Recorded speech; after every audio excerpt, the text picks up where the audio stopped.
नमस्कार दोस्तों, स्वागत है आप सभी का नॉलेज यूनिवर्स के ऑनलाइन प्लेटफॉर्म पे। मैं आज आपके साथ दोस्तों गंगा नदी और इसके तंत्र के बारे में चर्चा करूंगा कि भारत में गंगा नदी का क्या महत्व है। पिछले वीडियो में दोस्तों मैंने आप सभी को बताया था कि भारत में दो प्रकार के नदी तंत्र पाए जाते हैं, एक हिमालयन नदी तंत्र और एक प्रायद्वीपीय नदी तंत्र। इन नदी तंत्रों के बारे में एक छोटी सी चर्चा पिछले वीडियो में की गई थी और उसमें मैंने आपको कहा था कि मैं एक एक करके सारी नदियों के बारे में आपके साथ थोड़ी थोड़ी चर्चा करूंगा। तो दोस्तों उसी नदी तंत्र में से एक बहुत महत्वपूर्ण नदी के बारे में मैं आपके साथ आज चर्चा करने वाला हूं।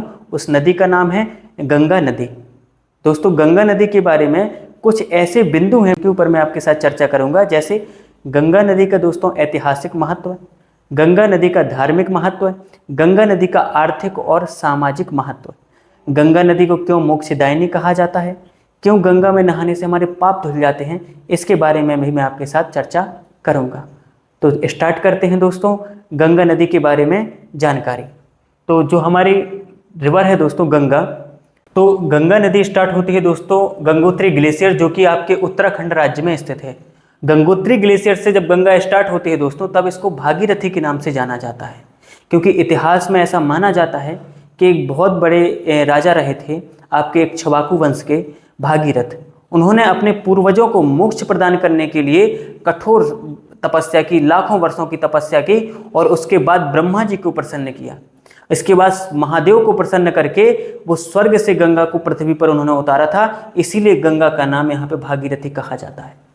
दोस्तों इसके बाद एक दूसरी धारा बहती है जिसको हम अलकनंदा के नाम से जानते हैं। अलकनंदा और भागीरथी दोनों नदियों का संगम देवप्रयाग में होता है और यहाँ से इसको हम गंगा कहते हैं। गंगा नदी जब देवप्रयाग से स्टार्ट होती है तो ये हरिद्वार दोस्तों, कानपुर, प्रयागराज, वाराणसी, पटना, कोलकाता होते हुए बंगाल की खाड़ी में जाके मिल जाती है। तो इतने महत्वपूर्ण शहरों को पार करते हुए गंगा नदी बंगाल की खाड़ी में मिल जाती है। गंगा नदी की कुल लंबाई दोस्तों 2525 किलोमीटर है और ये नदी अपने साथ कई सभ्यताओं और कई संस्कृतियों को साथ लेके बंगाल की खाड़ी में जाके मिलती है। दोस्तों गंगा की एक प्रमुख सहायक नदी है यमुना, एक प्रमुख सहायक नदी घाघरा, एक सहायक नदी गंडक, एक कोसी और एक प्रमुख सहायक नदी सोन भी है। तो गंगा की कई सारी सहायक नदियां हैं, इसके किनारे कई महत्वपूर्ण शहर बसे हुए हैं और साथ में ये गंगोत्री ग्लेशियर से शुरू होती है। इसके बारे में मैंने आपके साथ ये जनरल इन्फॉर्मेशन दे के चर्चा की है।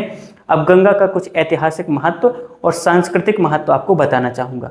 दोस्तों गंगा केवल नदी नहीं है, गंगा केवल एक भौगोलिक इकाई नहीं है। हिंदू धर्म में गंगा पूजनीय रही है। वैदिक काल में जब वैदिक आर्य भारत में आए तो गंगा नदी के किनारे बहुत बड़े स्तर पर रहे। सभ्यता की शुरुआत वहीं से हुई है वैदिक कार्यों की। इसीलिए वैदिक काल में ऋग्वेद में और आपके अन्य जो वेद हैं उनमें गंगा की महिमा गाई गई है। गंगा नदी के बारे में बढ़ा चढ़ाकर कविताएं लिखी गई हैं और इसको माता का दर्जा दिया गया है, क्योंकि दोस्तों गंगा नदी के किनारे ही लोगों ने अपना जीवन जीना शुरू किया और अपना विकास किया है। गंगा नदी के किनारे दोस्तों हमारे समाज की, जैसे वैदिक काल से लेकर के मौर्य काल, मौर्योत्तर काल और आगे आने वाले जो काल रहे हैं, सभी गंगा नदी के किनारे ही फले फूले हैं। महाजनपद काल में 16 महाजनपदों का विकास में से ज़्यादातर महाजनपद थे, उनका विकास भी दोस्तों गंगा नदी के किनारे ही हुआ था। क्लियर।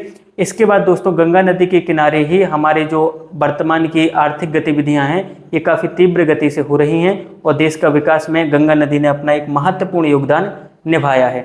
इसीलिए हम कह सकते हैं कि गंगा नदी केवल हमारे लिए एक भौगोलिक इकाई नहीं है, बल्कि हमारे लिए ये माता के रूप में है, क्योंकि इसका वेदों में धार्मिक महत्व और सभ्यताओं के रूप में एक ऐतिहासिक महत्व रहा है। साथ में ये नदी भारत के लिए जीवनदायिनी भी है, क्योंकि इतनी लंबी नदी और साथ में पूरे ये उत्तर के जो मैदान हैं उन सभी का भरण पोषण करने वाली नदी है।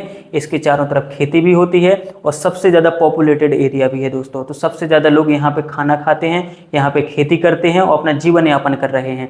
इस कारण से गंगा जीवनदायिनी भी रही है। ये कुछ जानकारी गंगा नदी के बारे में आपके साथ मैंने साझा की। अगली वीडियो में जानेंगे दोस्तों हम सिंधु नदी के बारे में। तो आप सभी का बहुत बहुत शुक्रिया।